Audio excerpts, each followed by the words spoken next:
திருப்புவனத்தில் காவல்துறையால் அஜித்குமார் கொல்லப்பட்ட சம்பவம் இன்னும் மறையாத நிலையில் சென்னை கொளத்தூரில் தனியார் பால் நிறுவன ஊழியர் நவீன் மரணம் தொடர்பாக பாஜக முன்னாள் தலைவர் அண்ணாமலை கண்டனம் தெரிவித்துள்ளது பரபரப்பை ஏற்படுத்தியுள்ளது. அவர் வெளியிட்டுள்ள எக்ஸ் பதிவில், நவீன் மீது பண மோசடி குற்றச்சாட்டுகள் இருந்த நிலையில் வழக்கு பதிவு செய்யாமல் துணை ஆணையர் பாண்டியராஜனே நேரடியாக விசாரித்தது சந்தேகத்தை உருவாக்கியுள்ளது. விசாரணை நடந்து கொண்டிருக்கும் போது நவீன் சடலமாக மீட்கப்பட்டுள்ளதும் பாண்டியராஜன் தற்போது விடுமுறையில் இருப்பதும் கேள்விகள் எழுக்கும் நிலை உள்ளது. காவல்துறை மீண்டும் சட்டத்தை மீறி செயல்படுவதை நிரூபிக்கிறது.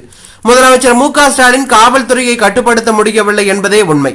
நவீன் மரணம் குறித்து நியாயமான விசாரணை நடத்த வேண்டும்.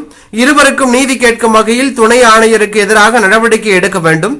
நவீன் மற்றும் இவரது குடும்பத்தினரை மன உளைச்சலுக்கு ஆளாக்கிய கொளத்தூர் காவல் மாவட்ட துணை ஆணையர் பாண்டியராஜன் மீது நடவடிக்கை எடுக்க வேண்டும் என்றும் திமுக அரசை வலியுறுத்துகிறேன் என்று அவர் கூறியுள்ளது பரபரப்பை ஏற்படுத்தியுள்ளது.